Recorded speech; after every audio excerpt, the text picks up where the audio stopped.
B J P അവർക്ക് ഒന്ന് രണ്ട് അബദ്ധമൊക്കെ പറ്റിയിട്ടുണ്ട്.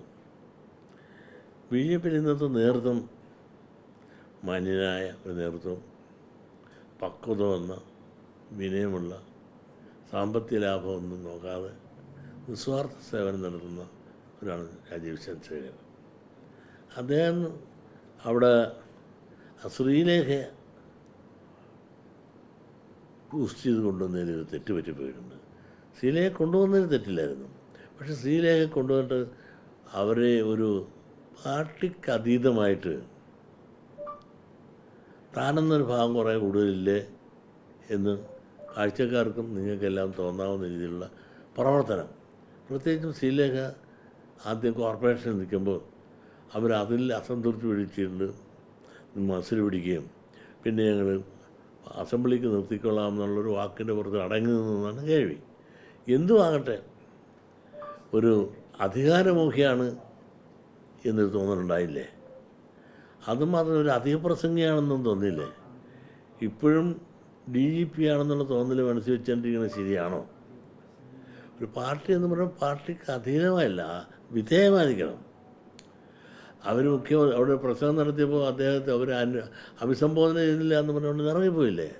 അതൊരു വിനയമുള്ള, സംഘടനാബോധമുള്ള ഒരാൾക്ക് ചേർന്ന ഒരു സമീപനവും പ്രവർത്തനവും അല്ല തുടക്കത്തിലേ കാണുന്നത്.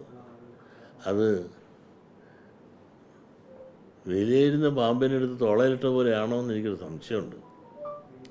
കാരണം അവർ കാണിക്കേണ്ട മര്യാദ, ഒരു സംഘടനയുടെ അകത്ത് കാണിക്കേണ്ട മര്യാദ സംഘടനയ്ക്ക് ഉപരിയായി അവർ പലതും കാണിക്കുന്നു. ഇപ്പോൾ തന്നെ പോലീസിനെ പറ്റി തന്നെ അവർ പറഞ്ഞാൽ കേട്ടില്ലേ? അതൊക്കെ പറയാൻ കൊള്ളാവുന്നതാണ്. അതിനോടൊപ്പം തന്നെ വളരെ സീനിയറായ ആളുകളെല്ലാം ഇരിക്കുന്ന പാർട്ടിയുടെ സീനിയർ, അവർ ഡി ജി പി എന്നതിൽ അവർ വലിയ ആളായിരിക്കും. അത് ഇന്നത്തെ വരുമ്പോൾ ഡി ജി പി ഇല്ല.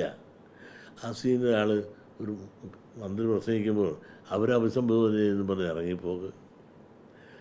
അതുപോലെ കോർപ്പറേഷനിൽ അവർ ചെയർമാൻ സ്ഥാനം കൊടുത്തില്ല എന്ന് പറഞ്ഞുകൊണ്ട് വഴക്ക്. ചെയർമാൻ സ്ഥാനം ഇപ്പോൾ കൊടുത്ത അവരൊക്കെ ഒരുപാട് ത്യാഗാനുഷ്ഠിച്ച ആളുകളാണ്. ഇപ്പോൾ ഇന്ന് വന്ന ആളിന് നേരെ തലപ്പത്ത് കിട്ടണമെന്ന് ആഗ്രഹിക്കുന്നത് ശരിയാണ്. ആ ഒരു സെലക്ഷനിൽ ചെറിയ അപാകത അദ്ദേഹത്തിന് പറ്റിപ്പോയി. ഞാൻ അതിനെപ്പറ്റിയൊന്നും പഠിച്ചിട്ടില്ല. ഏതായാലും ബി ജെ പിക്ക് അവിടെ 1-2 സീറ്റ് കിട്ടാനുള്ള സാധ്യതയുണ്ടെന്ന് എല്ലാവരും പറയുന്നു. അവിടെ ആർക്ക് ഏത് കിട്ടുമെന്നുള്ളതിനെപ്പറ്റി ഞാനതൊരു പഠനത്തിൽ ഞാൻ പോയിട്ടില്ല. അതാണ് എൻ്റെ സത്യം.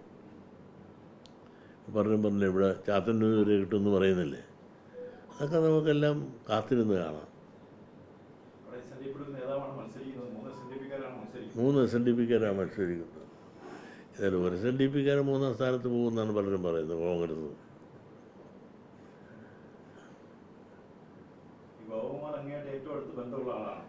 അങ്ങനെയല്ല, ഒരു സംഘടന യൂണിയൻ്റെ പ്രസിഡന്റ് നിലയിൽ കഴിഞ്ഞ് ഒരുപാട് പ്രസിഡന്റുമാരില്ല.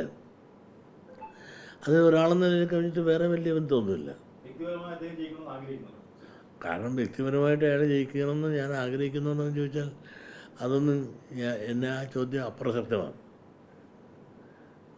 കാരണം അങ്ങനെ ബി ജെ പിക്കാരനാണ്, അത് മുമ്പ് കോൺഗ്രസ്സുകാരനായിരുന്നു, പിന്നെ ബി ജെ പിക്കാരനായിരുന്നു. ഇപ്പോൾ അതിൽ അടിയുറച്ച് നിൽക്കുന്നവരെല്ലാം ജയിക്കാൻ വേണ്ടിയിട്ടാണ് ആഗ്രഹിക്കുന്നത്. ഞാൻ ഇന്നയാളെ ജയിക്കണമെന്ന് ഞാൻ ആഗ്രഹിക്കുന്നുവെന്ന് ഞാൻ പറയുന്നൊരു ശരിയല്ലല്ലോ.